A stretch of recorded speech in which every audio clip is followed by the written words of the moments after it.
This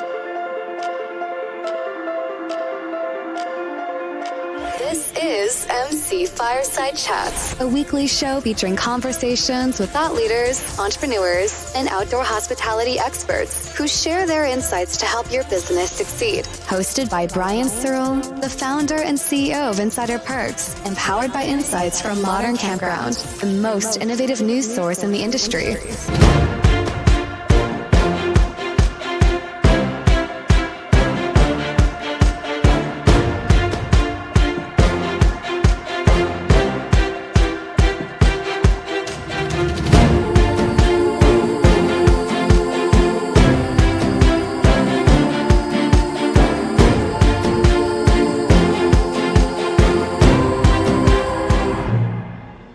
Welcome, everybody, to another episode of MC Fireside Chats. My name is Brian Searl with Insider Perks. Super excited to be here with you for our fourth week episode. We're talking to you about the RV industry, RV dealers, whoever we got on the show today, right? So we're excited to have one of our recurring guests here. The rest of them are in super secret important meetings, probably at the Toronto RV and Camping Show, which is starting this week.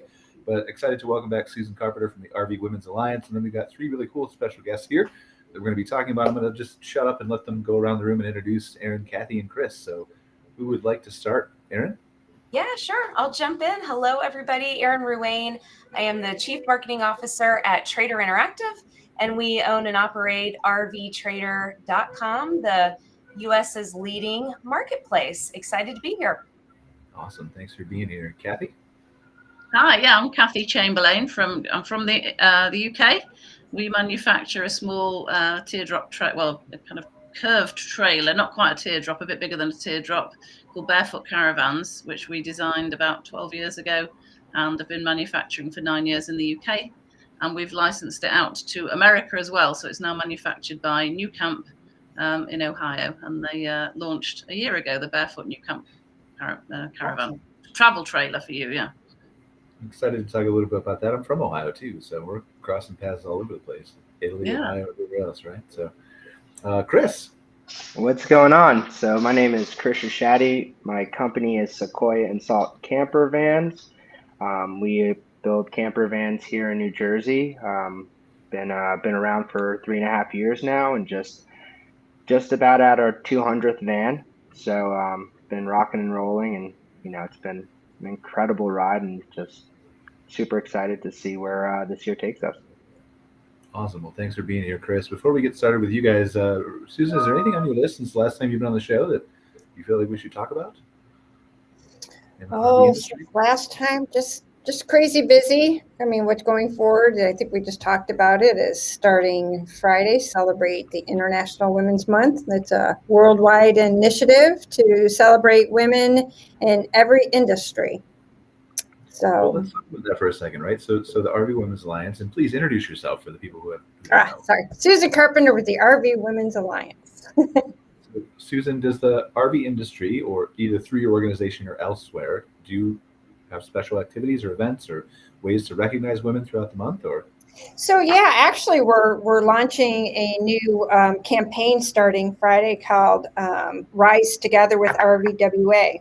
So what we're doing during that campaign is we're showcasing women throughout the industry and kind of telling their stories of how they rose, and whether it be in their personal life and in their professional life, or a little bit of both. And it's not just through you stepping the career ladder. It's just about rising in personal growth. We're going to have a webinar mid-month. And we're going to have a in-person networking party at the end of the month to close it off and just celebrate a month well worth celebrating. So I have a question for you, and it's kind of like putting you on the spot a little bit. But we're talking about some of these smaller manufacturers, right, who are not in Elkhart, in Ohio and New Jersey specifically on this show, but we've had many of them on the past. How do you incorporate those people into something like the RV Women's Alliance when a lot of what you're talking about, I'm assuming in person, is happening in Elkhart? How do you branch out? So we do branch out. So starting Friday, for one, at the Toronto RV and Camping Show, we're having a breakfast up there to kick off their trade show and to kick off the month. So we usually find sponsors that's willing to do it throughout the country. We have networking When we do our all-female RV tech classes with the RV Technical Institute throughout the country, we usually throw in a networking event during that week. This year it's going to be in Denver, Pennsylvania, Elkhart, of course, and there was one other one, and I'm missing it somewhere along there. So we'll have networking events there. And we also encourage our members that if they have, we have a couple members down, quite a few members down in Texas, and one of them will like find a place to host something, and we help them host an event in their backyard. And then we do some Zoom items too. A lot of our education is through Zoom, so it can be virtual and people can join on no matter where they're at. So although we are concentrated a lot in Elkhart because that's where all the manufacturing takes place, our members are throughout the country in North America, actually. And we try our best to cover as much as we can. Okay, awesome. So that wasn't as hard of a question as I thought it was going to be. So Yeah. Let's I don't know. Let's pick. Who should we start with, Susan? You pick. Let's pick Chris, since he's the outlier of all these beautiful. We don't know anything about Chris because he was late and showed up at the back end in like 30 minutes. Put him on the spot. Don't worry, Chris. I won't call you out in front of everybody and tell them that. It's okay. I apologize for that. No, I'm here.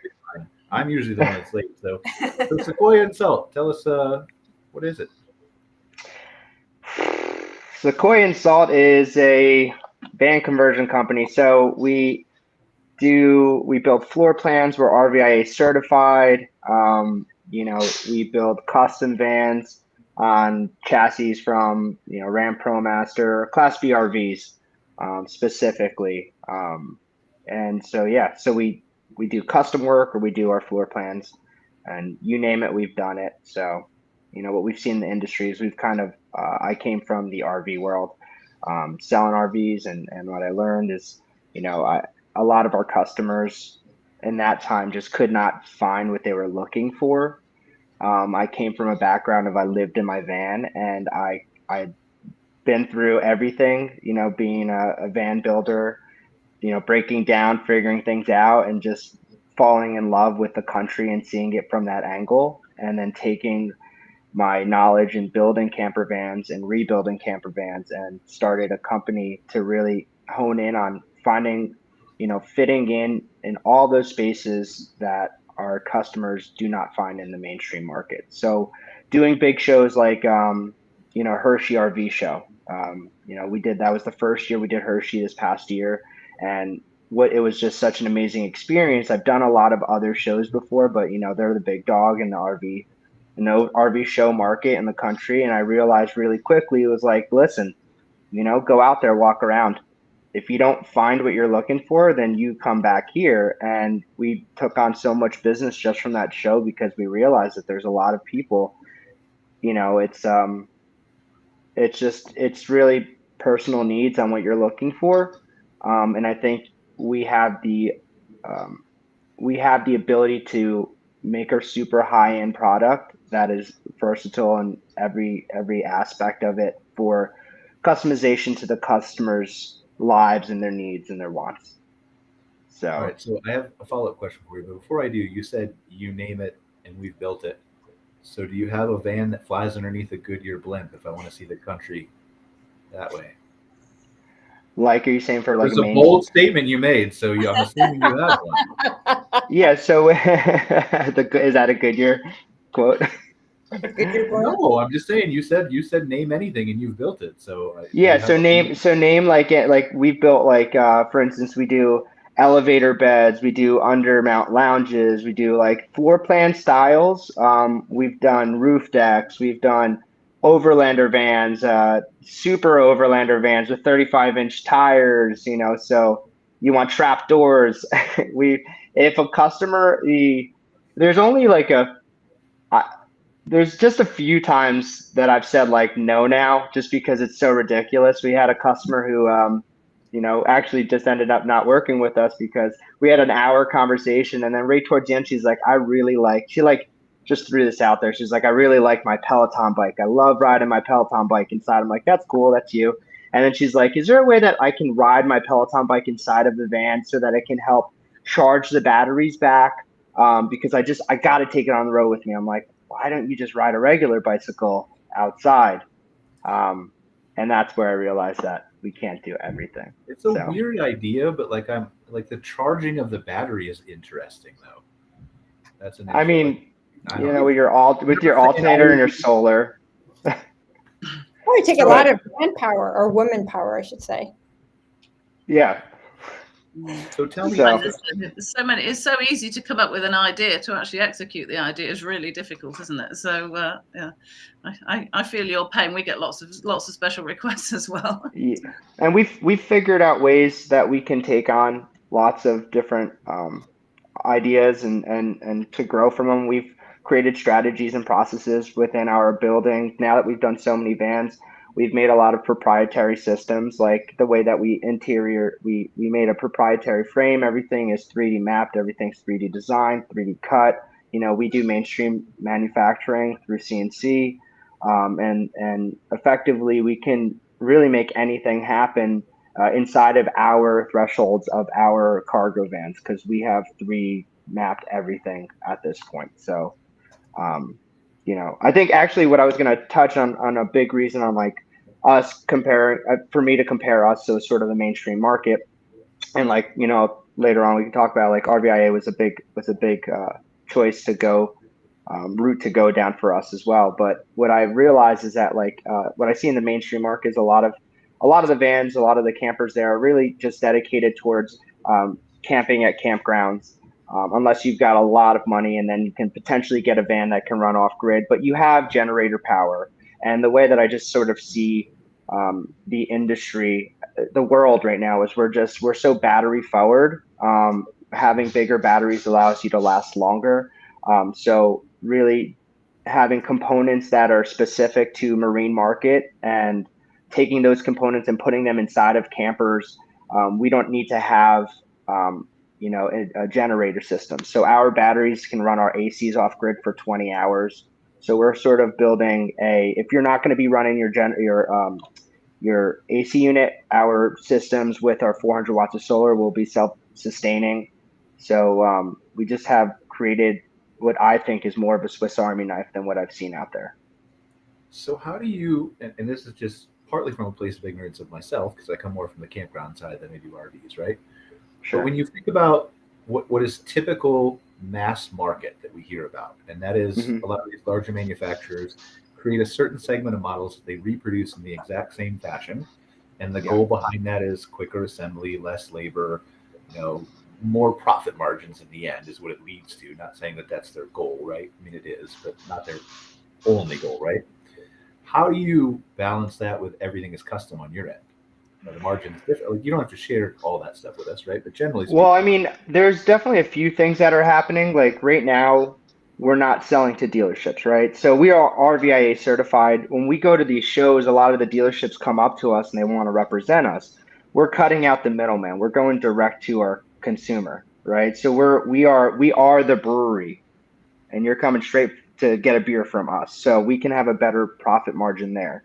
I think the mainstream market is like, I can't say anything bad about it because it's brilliant. There's, they figured out how to make a lot of money. I mean, obviously, if your products are made quicker, you make better margins. Obviously, those margins have to be cut when you're going to be selling at a dealership, but the dealership allows you to have a service center. You make so much money in service. But what you realize, though, is by cutting the quality in the product that you're making, the service centers are now like, you have a warranty. And I think that's what the dealers in the mainstream market is saying. It's like, hey, you buy a Winnebago, you can have it serviced at 300 locations or 1,000 locations in the country. But the problem is because they are making them so quickly, there's no quality standard, or there's that quality standard has kind of gone down. And you're seeing that. I mean, when I was working at a dealership, their service center makes so much money because they're always busy. There's so much business in service, and so I think that's a big challenge with the market. I don't know that I have enough experience to comment on that. Susan, do you have anything to add there? We don't really have anybody who can have a counterpoint to that viewpoint on the show today. Yeah, I mean, what he's doing is pretty cool. I mean, being able to custom do it. I mean, because your bigger manufacturers don't have that ability. Right. Yeah. You know? So, I mean, it's much more difficult. So you're filling a niche that, I think there's a lot of people out there. Van camping is hugely popular, it's grown exponentially in the industry.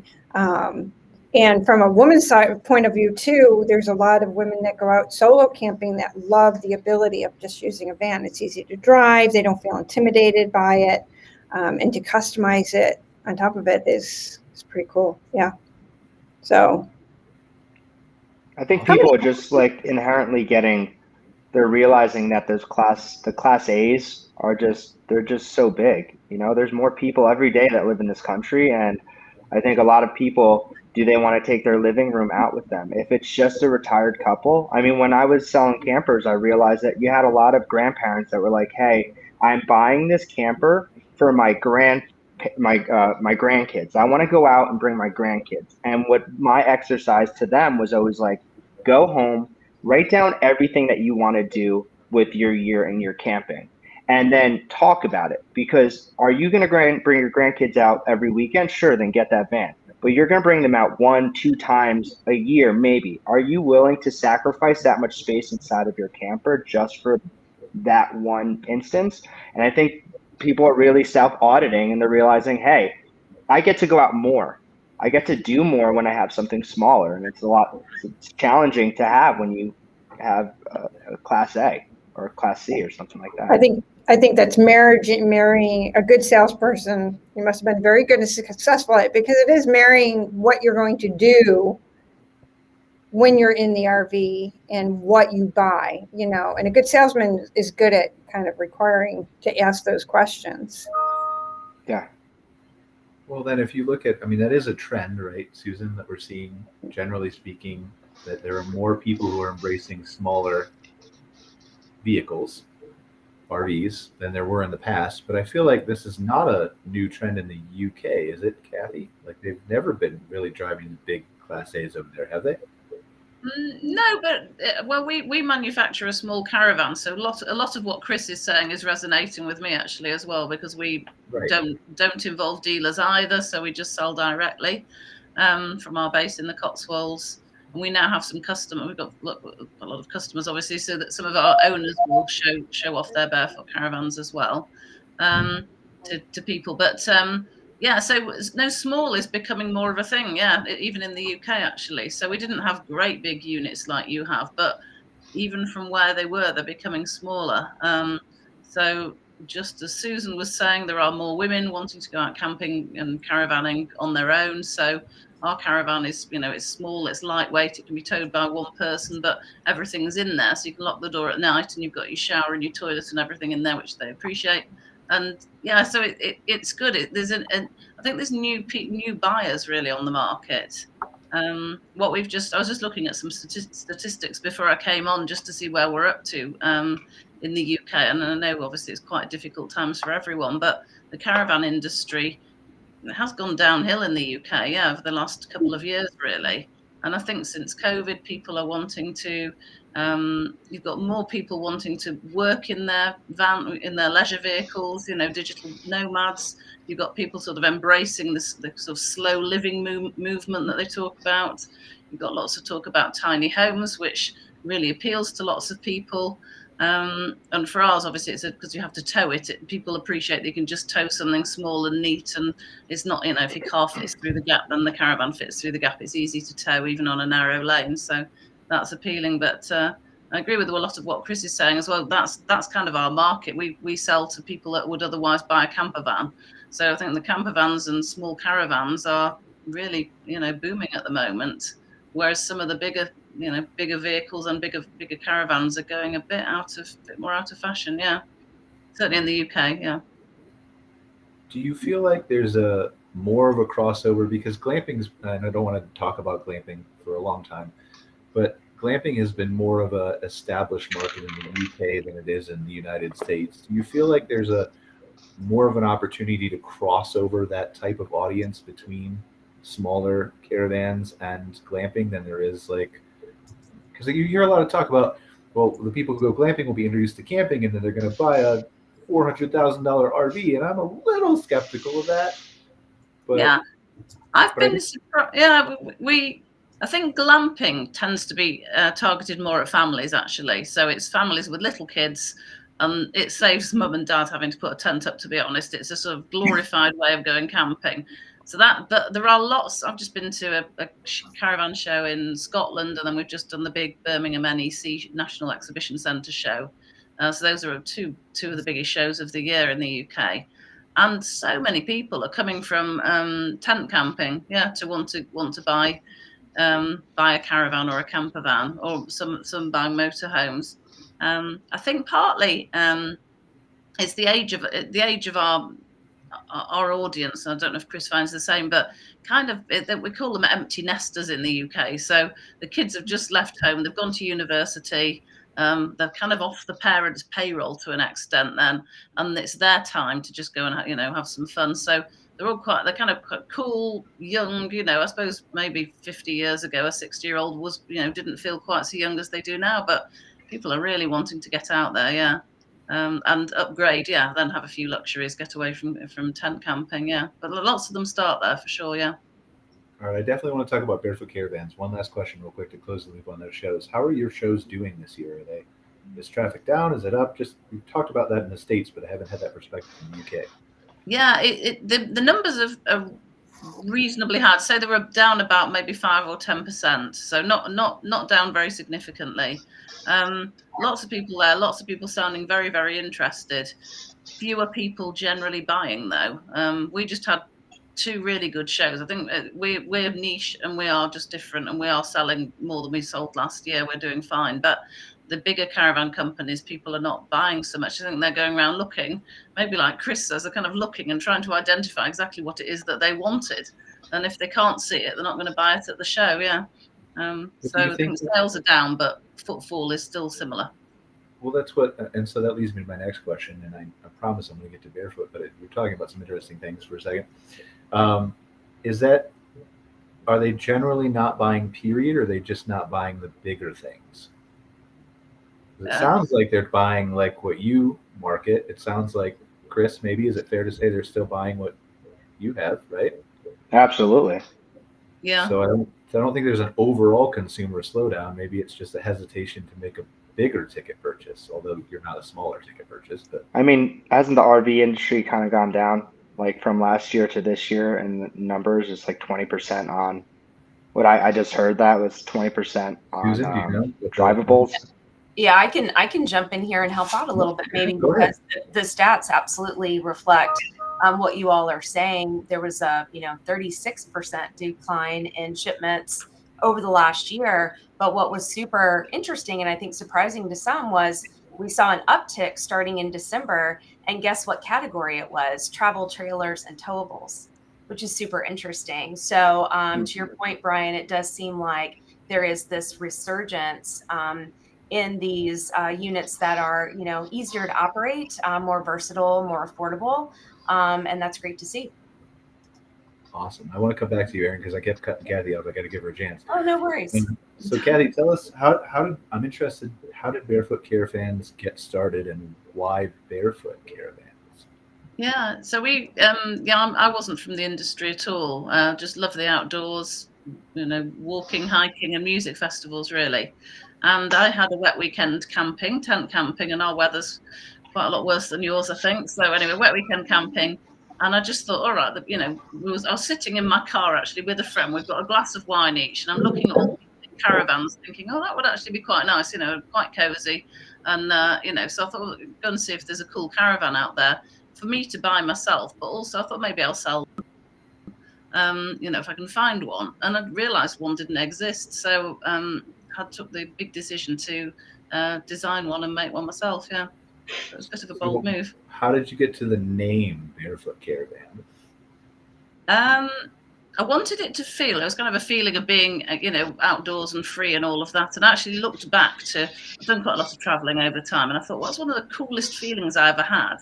And that was being in Australia with the surfers, and they were often called barefoot surfers. Okay. And I thought, yeah, that was it. That was the feeling. And it has to be that feeling of sort of freedom and, just feeling like you're just, nothing else really matters. You're just in the moment. Yeah. So picked the name years ago, but actually it's turned out to be a good name, I think. Yeah, quite pleased with it. Yeah, it's definitely catchy, and you're right. Like, I mean, it's something you don't think about too often anymore. But we're so much inside now, versus what we used to be 20, 30 years ago. I think maybe that's stereotypical, or maybe it's just my life, and I'm inside more because I work too much. But that feeling of even the barefoot on the grass when you step outside is just kind of a different, like, you don't think about it, you don't realize how different it is until you do it. Yeah, nice. No, for sure. Yeah. What sets you apart? Why are you different than your competitors? The design of our caravan is very different. I should have had a picture with me, shouldn't I, to show you? But it's hopefully you can flash one up at some stage. But the design of the caravan, it's a curved fiberglass caravan. They're made in a range of colours, so they're very customizable as well. And I wanted something that would be easy to tow, but also be proud to kind of park up on my drive. So lots of the caravans we have in the UK, they're okay when you're inside, but when you're outside, they look absolutely, it's like lots of people call them a white box, sort of white box on your drive. And the build quality not always great because they've got joins and seams in them and they can leak. So we wanted to make something that was curved and all a monocoque construction, so all one piece. So it's a fiberglass body, and then it's all hand fitted inside to a really high standard. So I guess the USP is the style and the quality. Thank you, Chris. Hopefully my computer might crash. We'll never know. I was hesitant to. Oh, there you go. There's one of my little barefoot. So that's somebody. So we sell them. This is not you. Yeah, this is us. Yeah. Oh, okay. I thought you said it wasn't you. Okay, sorry. Go ahead. No, that's us. No, I'm just saying that's one of the caravans. Yeah. So no, I'm saying that wasn't me on the photo. Oh, people take them all over Europe. So the other thing that was really interesting when we built it was that we thought people would use them for long weekends, but they're actually going off for 3 months at a time now. We've got some people that just picked theirs up in November and they've been in Portugal all winter. We've had people living in them for 6 months at a time. So it's been nice that you can see the style on the photos there. Lots of beach photos. That one's in summer. It's one in St. Moritz. So we have a lovely owners group, so they share lots of photos. But that's something else. There's a photo from one of our owners' events. One thing that is interesting is the community. You're saying that people are inside a lot. There's not such a sense of community, and to have an owners group with a real community behind it has been massive for us. Yeah, so it was started by one of our owners, and we have big events, and they all share. That's our festival. Yeah, and it's just such a lovely feeling, really, of all these people with a similar interest all getting together and sharing the joy of something, really. Yeah, it's nice. Lots of dog owners as well. Actually, you can see lots of dogs on these photos, so lots of dog owners as well. That's a reason you probably find the same, Chris, why lots of people want to go on holiday in a van or whatever, because they can take their dog with them. Yeah, loads of people in lockdown got dogs in the UK, presumably in America too. Oh yeah. Something to be said here, I think, for you have a unique design, but from a brand awareness perspective that drives a culture and a gathering like this, right? So how did that get built over time? Did it naturally happen? Did you try to drive it? Did you? No, it naturally happened, actually, because when you set up a new company and you've not been in the industry, nothing's off limits, really, So people told us, that'll never work, whatever. And I just sort of ignored everyone. There's some of our team back at base. No, so we've just done it our own way, which has been really nice. Yeah, so one of our owners set up the owners group on Facebook. And then I thought, it'd be nice to get everyone together. And the first time we did it, I didn't have a clue what it would be like. And there were just such similar people. I think that was the thing. And they all loved it. Yeah. So we now hold an annual event, and we've got, it's not huge like the big RV companies, but we've got 50 barefoot caravans coming up in a field in April, with an event, with a launch of a new product for a magazine. We're often approached about things. Can we, do a special design for a magazine? So there's something really big happening for us, which is currently top secret. But yeah, so lots of it is driven by people approaching us, and then we pick and choose. Yeah, that's a good idea. No, that one's not. But my business partner, Ben, is a really cool guy. Obviously we've got to make some money, but it's not all been about being driven by profit or anything. We just wanted to create something that people would really enjoy and that we really enjoy. And I think that shines through, actually, and that's how the customers feel about it too. I want to encourage you to go ahead and share your secret. It's just us four here. We won't tell anyone. We won't tell. It's not going to work. Closed lip. Beautiful. You have to watch this space. Yeah, those are very unique. I love the one piece. I love the colors. Yeah, thank you. Yeah, so that's, you know, we have a range of 6 colors at the moment, but then someone just wanted a lilac one the other week. Someone's had a yellow one. So with the fiberglass, we can do whatever people want, really. Yeah, that's fun. And the other thing that we have got is increasing numbers of women buying the barefoot caravans. So I think there's about 7 or 8 coming to the owners event in April. And they're kind of getting to know one another and meeting up, and they meet up. Social media has been good for this, because lots of Facebook groups where people are saying, you know, they're going to meet up at such and such a site or whatever. And it's giving women on their own just confidence to go out there and have fun. And yeah, we've got a big thing on cold water swimming at the moment in the UK. Do you have that as well? Probably not so cold where you are, is it? They're jumping into icy water in the UK. The ice baths. He used to do that. I used to work at a TV station, and his shtick was he would run into the Lake Erie or whatever.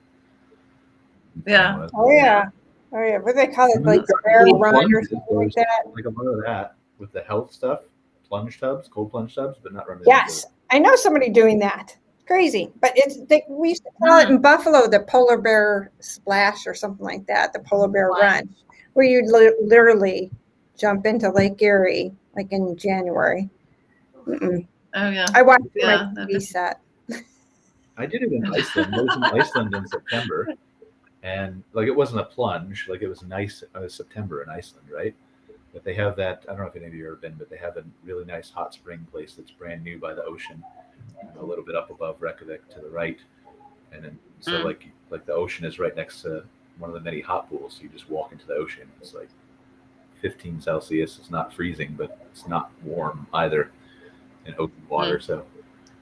But anyway, after a few whiskeys, you can really swim in anything. True, and they did have a swim up bar there. So talk to us about your expansion to the U.S. Yeah. Yeah, so when we launched Barefoot in the UK, we obviously set up a website, and I had thousands of inquiries from the US, which really surprised me. So started off thinking, no, there's no way we can do that. You know, we're a small British company. We're going to stick with what we're doing in the UK and maybe a bit of Europe. And then the inquiries got so vast, it seemed ridiculous not to do something. We looked at shipping over, but obviously the cost of shipping and insurance was really high for shipping to North America. For some reason, all of our insurers are terrified of North America. We can ship anywhere in the world apart from North America, unfortunately. But also it made sense to put the door on the other side and so on. So for a while I'd been looking for a manufacturer in America, didn't really find the right fit. And then I was on BBC World News.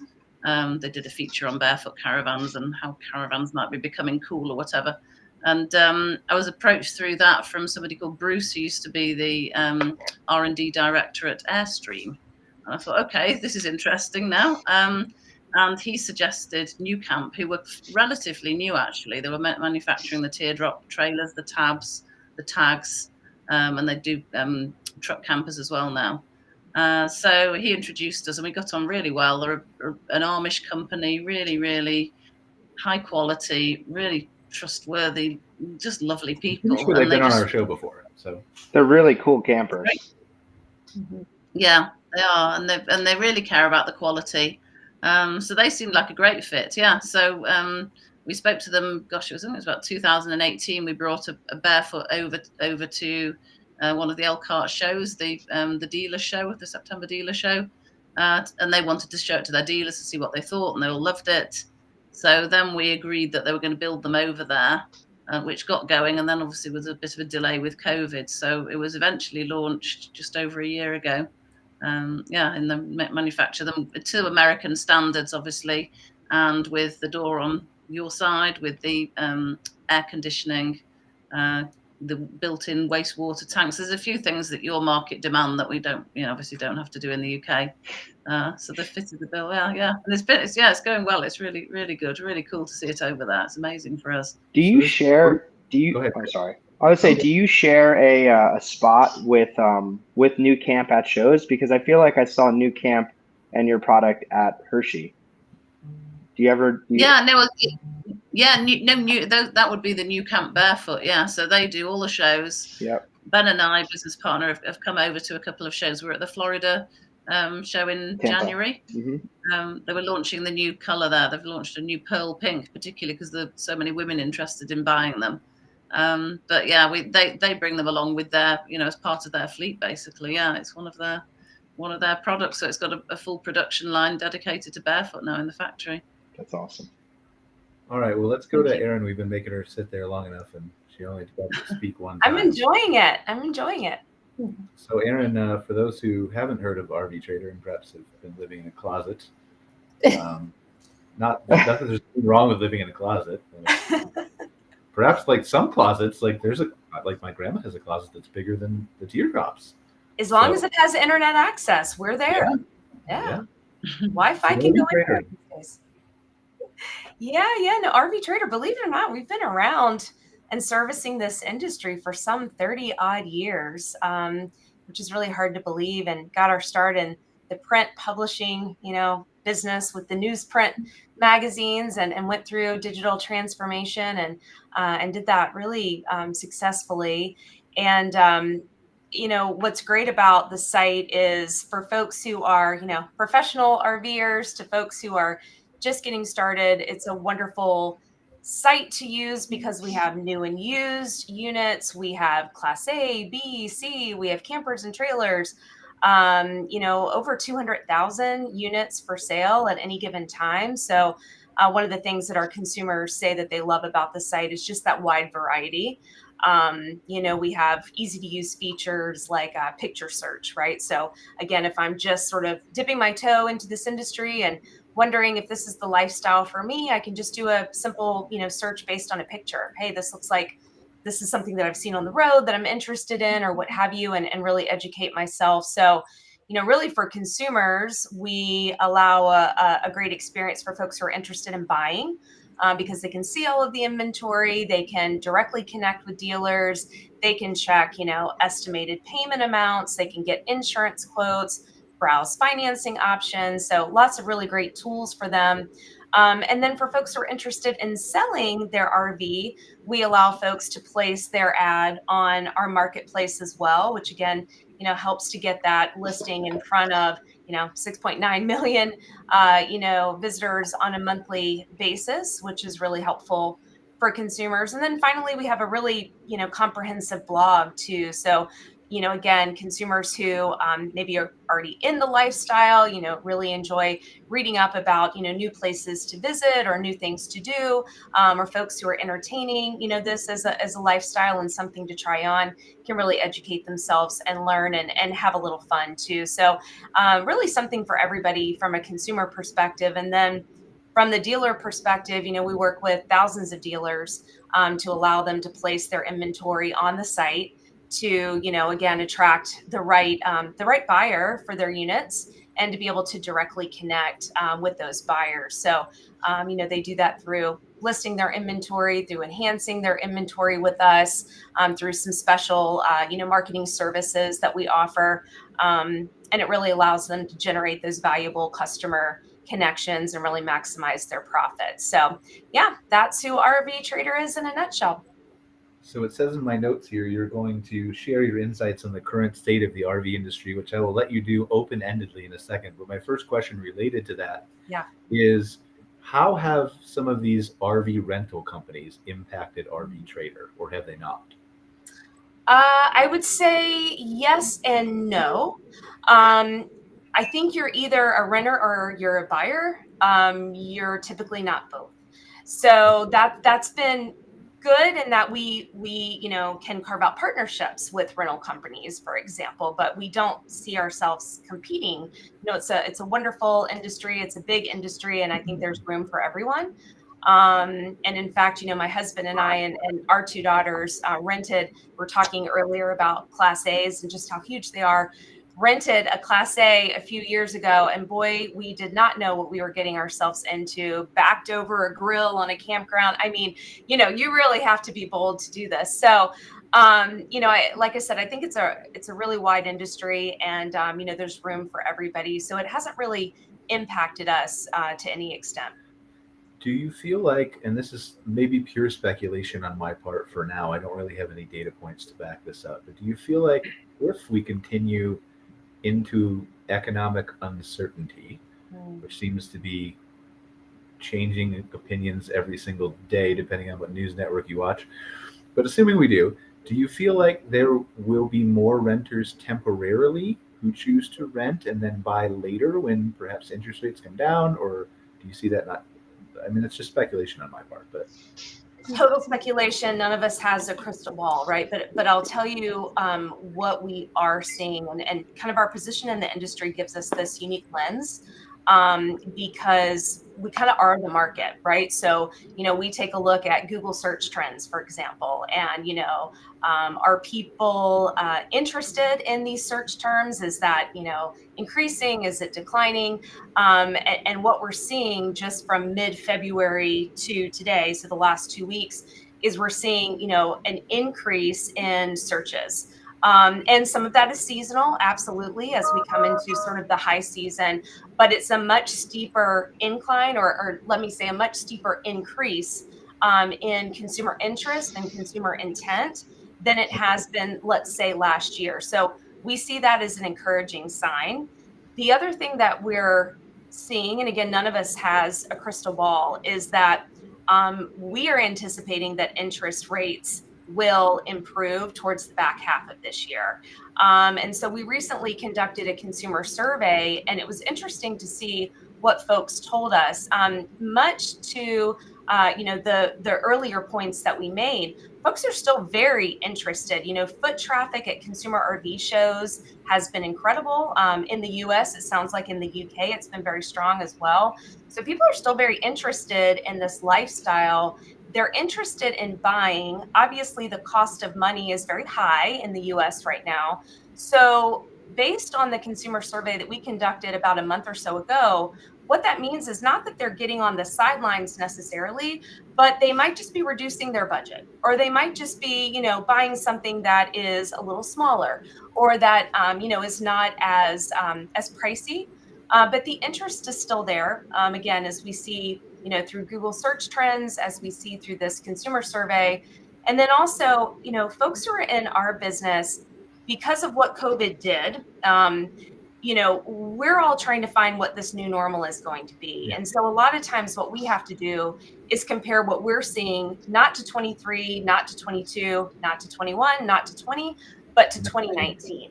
Right. And so what we see is that our visits are well above 2019 levels. Our leads that we're producing for dealers are well above 2019 levels. And so, again, we are optimistic, maybe cautiously optimistic, but definitely optimistic. So, Brian, we'll connect, again at the end of the year and see, which one of us was right on sort of the future here. But we're optimistic based on what we're seeing. Yeah, I mean, I don't think anybody. Not anybody. I don't think everyone's going to stop buying. I just wonder if there might be a little bit of a pause or a breather, and so we'll see how that turns out. Yeah. I don't believe interest rates are going to go down though at the end of the year. I think that's wishful thinking. We'll see. I hope on that one. Well, and true to what Erin is saying is that we're seeing the same trends with us. We're running pretty much right there with 2019 numbers on manufacturing and units sold, and when I'm in my paying job being molders, we supply the OEs with injection molded plastics and stuff like that. And our numbers are streaming right there at 2019. And at 2019, we're all happy with that. That's right. Until that phenomenon of COVID hit, and then we all got, fat and happy. Well, in the industry, right? We're happy with that in the industry. But how do you sell that to the stock market that is never going to be like? How do you sell that? Yeah. That's the hard part, right? That's the thing. They've seen those big numbers and they're like, why aren't you doing that anymore? Exactly. Where it wasn't sustainable. There's no way you could have sustained that the way we're going and how that all happened. I mean, we proved it by just supplier chain issues and all the other issues that came with it. So, I'm happy with 2019 numbers. I was happy then. I'm going to be happy now. And it seems to be more of a controlled, better. Things are being made better again. That's right. The supply chains are better. this rebalancing of supply and demand that that the industry has been going through. It's certainly been challenging. And to your point, Susan, our dealers that we work with, of course, had record years, and so they look to advertising partners like us to say, hey, let's keep this going. And the fact of the matter is that would be wonderful for everyone, but if the demand isn't there, the demand isn't there. But hopefully we're still doing a very effective job of helping dealers find buyers in this marketplace, and that's very helpful to them. So we'll continue to do that. Can I ask a question? All right. No, you're not allowed. I'm asking a question right now. Okay, so I have a good question, especially from perspective of being a builder.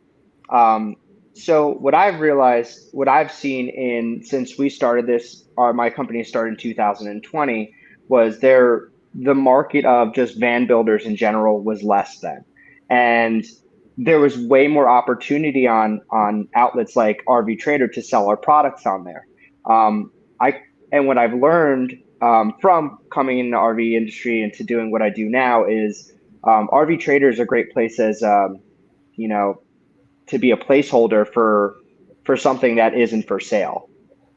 If I had an RV, like if I'm a dealer and I have 100 RVs that I'm selling, and 99 of those RVs are inbound but aren't sold, I would go and I would put it on RV Trader as a sale. And so you're kind of misinforming the customer in the idea that they are going to buy something, so that they come to you and they sit in your seat and then you sell them something. So what I realized in my 3.5 years of doing this, as a small company, selling my products on your page has gotten way more difficult. And I'm curious if that's because the dealers are now working out some other sort of deal with you guys on how they're selling, or there's less opportunity for someone like myself to, like, if I put a van up for sale on RV Trader, our entire beginning of our business was pretty much funded from RV Trader. We had done so much business on RV Trader, but now if I put my money into RV Trader, I don't necessarily get that back. And it's a way harder challenge. So is there anything in the pipeline that you're seeing that you guys initiative-wise to do to help boost a smaller company like myself and my product out in the world, or is marketing? Yeah, so that was the controversial segment of the show. Thank you. that's really real life questions. Yeah, no, that's really interesting. Nothing wrong with it, please. Yeah. Yeah, no, we should connect offline so that I could understand a little bit more about your specific situation, because I imagine that before, when you were using the site, you were using it as a private seller, because you go to consumer direct, right? So no, there hasn't been anything that has changed in the business model or anything that would have impacted your ability to sell versus a dealer's ability to sell, either positively or negatively.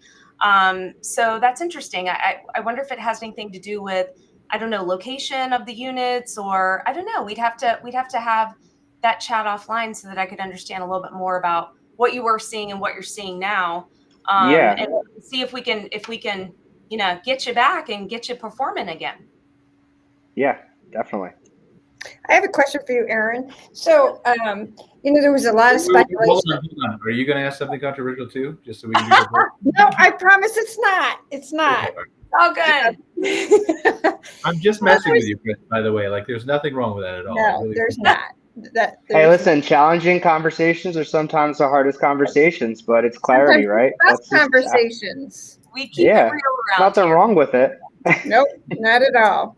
So there was a lot of speculation, because of COVID, there was a lot of new owners out there that maybe went out and experienced that camping wasn't for them after all, but they used it during COVID. Do you see a pretty significant uptick in the used market based on that compared to pre-COVID?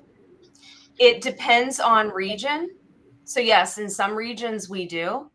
And we, have seen an uptick in private sellers in some regions. In some regions we haven't. We serve a a very large marketplace, obviously.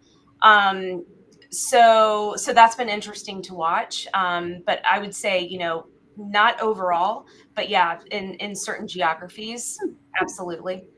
Interesting. Yeah. Do you have a like scale of like what the average buyer, I'm sure you do, of like what the average buyer's price tag is for a unit on RV Trader? Like for a, say, a Class B RV, what is there a general number of what you see mainly? Yeah, so I don't know that number off the top of my head, but certainly, we take a look at all of our first party data along those lines to understand, what people are searching for, what the most popular units are, what's growing in popularity, what's lessening in popularity, et cetera. So yeah, we mine, all of that first party data for those nuggets. And we, produce white papers for the industry, white papers for dealers and manufacturers so that they know what we're seeing. And again, like I mentioned earlier, consumer surveying is a really big part of what we do too, because, we're able to assemble this really big audience and to ask them questions, that maybe specific dealers or manufacturers wouldn't be able to ask. So again, let's connect offline and be happy to get you some of that information.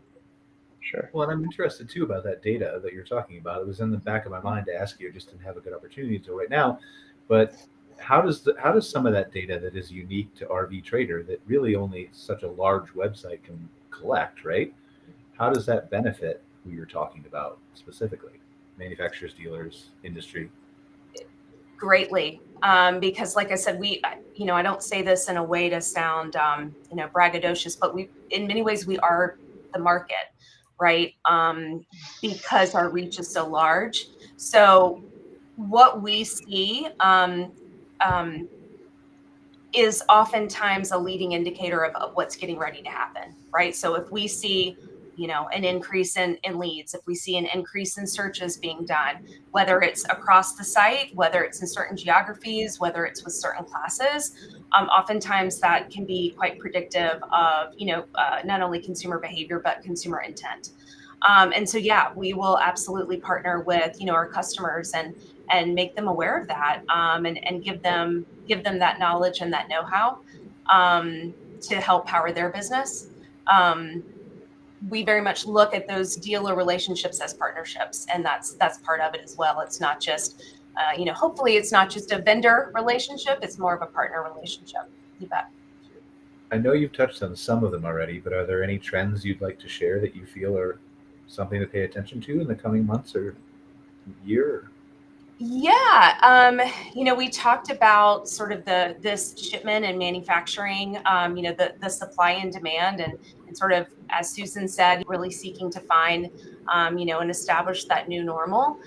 We talked a little bit about kind of the increase in December in interest and in shipments for those smaller, the towables. And so I think that is, is a trend that we've got our eye on. What does that mean for us? What does that mean for our dealer partners, our manufacturer partners? So that's been really good to see. And then, again, we're encouraged by what we're seeing from a consumer behavior perspective. Again, both on Google and on our sites, there seems to be an increase in interest. There seems to be an increase in intent. And again, like Susan, we were also very happy with our 2019 numbers as well. And so to be right there and in many cases, outperforming our 2019 numbers, depending on the metric that you're looking at, we're happy with those trends that we're seeing. So I think those are the big ones. All right. Does anybody have anything important before I ask Erin a curveball question? I guess the curveball question isn't important. It's not really, because it's diverting from everything we're talking about, but it's just something that interests me. No? Has the trend been are you seeing, do you watch a fluctuation of how, money is spent within the website? Like, from 2019 to 2020, as COVID has come, because obviously the market was so much grander in those times because obviously they're selling so many RVs at that point. Do you see in the overall sale, are you seeing more of like people going towards more of travel trailers because of the cost of the travel trailer or for the need of the customer? I think both. Yeah. I think the versatility and the ease of ownership and the ease of use is a really big draw. And again, I'm speculating a little Yeah. bit, but I think that matches what you, Chris, and what you, Cathy, have seen as well. And it's this uptick in interest in the types of units that you build. Not only are they cool and customizable, but they're easier to own, they're easier to operate.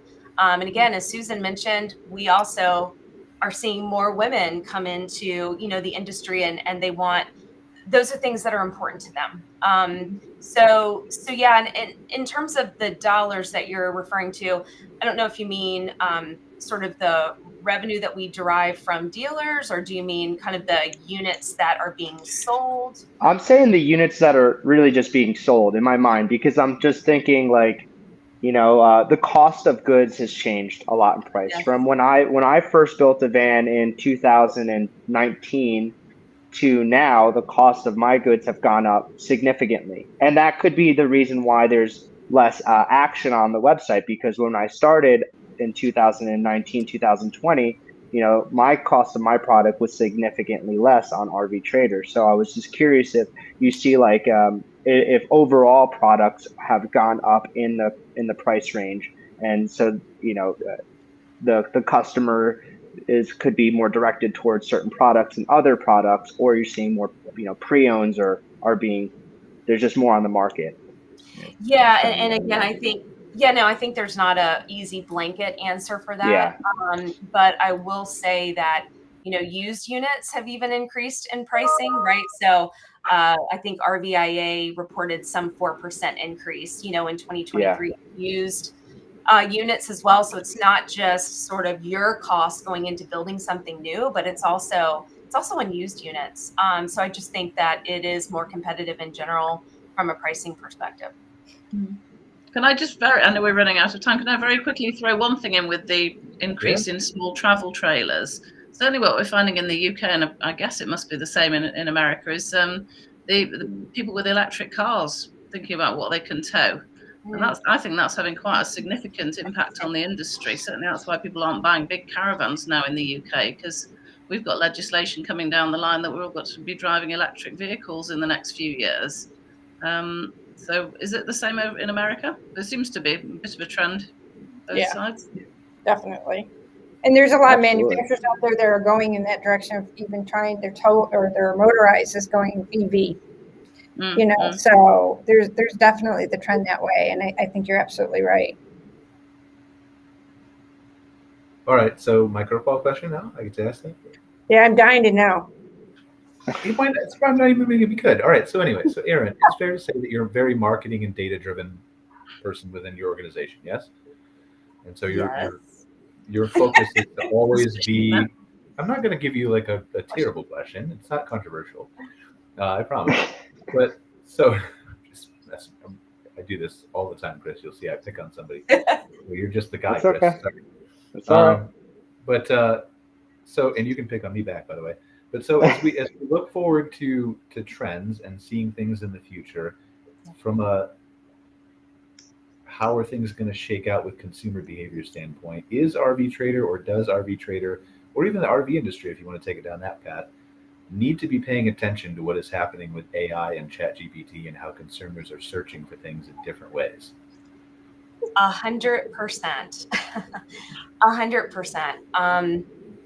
And one of the ways that we are learning and testing is through not only writing copy, let's say, listing copy, blog copy, etc., through AI.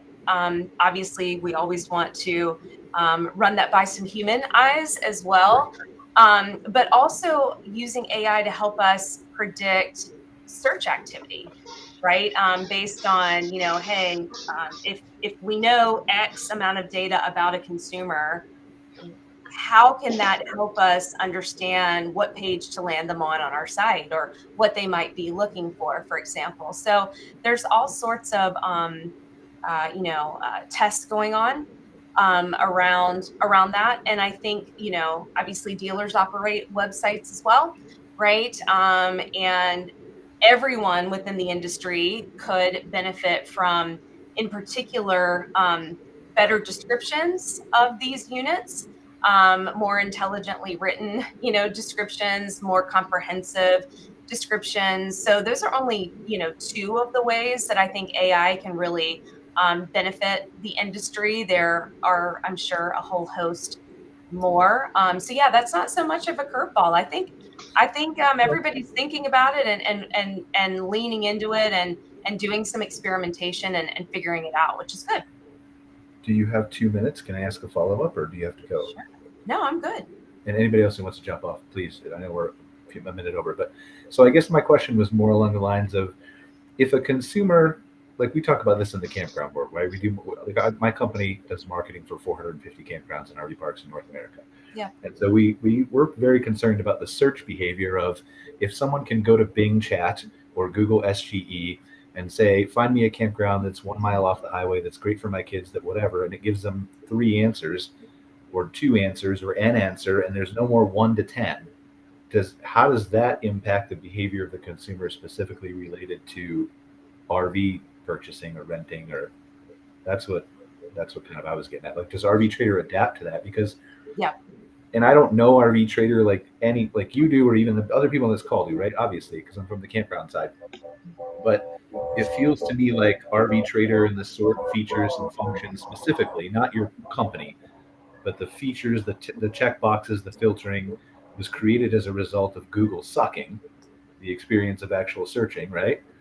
So if the AI can actually generate an appropriate answer, how does RV Trader adapt to that world where you don't need all those check boxes? Yeah, it's super interesting, and something that we're eyeing closely. We've been lucky and blessed to be a part of some early versions of this technology with Google, so that we can understand and predict, the impact that it's going to have on us. And so far, so good. What doesn't ever change with Google is that, they're in business to provide the best consumer experience. And the best consumer experience is helping you, the consumer, find exactly what you're looking for. Yep. Based on your search, right? And so we are, regardless of that technology, we are the number one resource, right? Because we have the most listings, we have highly relevant pages, our pages SEO very well. So our scores are quite high. And so it's good business for Google to send consumers to us.